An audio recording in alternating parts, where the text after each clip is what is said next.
দেশের আবাসন খাতের সবচেয়ে বড় আয়োজন রিহ্যাব ফেয়ার 2025-এর পর্দা নামছে আজ শনিবার। 4 দিনব্যাপী এই মেলার শেষ দিনে দর্শনার্থী ও সম্ভাব্য ক্রেতাদের উপস্থিতি বাড়বে বলে আশা করছেন আয়োজক ও অংশগ্রহণকারী প্রতিষ্ঠানগুলো।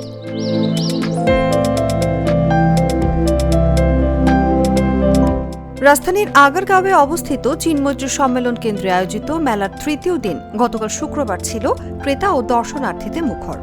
ছুটির দিন হওয়ায় শহরের যানজট ও ব্যক্তিগত ব্যস্ততা উপেক্ষা করে অনেকেই পরিবার ও স্বজনদের সঙ্গে মেলায় আসেন।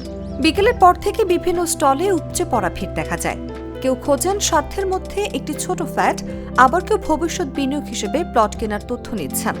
সংশ্লিষ্টরা জানান, তুলনামূলকভাবে ছোট ফ্ল্যাটের চাহিদাই বেশি লক্ষ্য করা গেছে। মেলায় অংশ নেয়া ডেভেলপার প্রতিষ্ঠানগুলোর প্রতিনিধিরা দর্শনার্থীদের প্রকল্পের অবস্থান, মূল্য, কিস্তির সুবিধা, বুকিং প্রক্রিয়া ও মেলা উপলক্ষে দেওয়া বিশেষ ছাড় সম্পর্কে বিস্তারিত তথ্য দিচ্ছেন।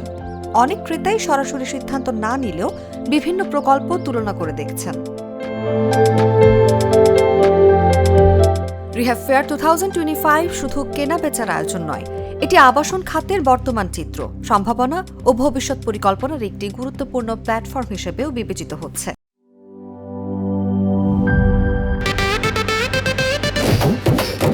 একটা ড্রিঙ্কও আমারে দিবা।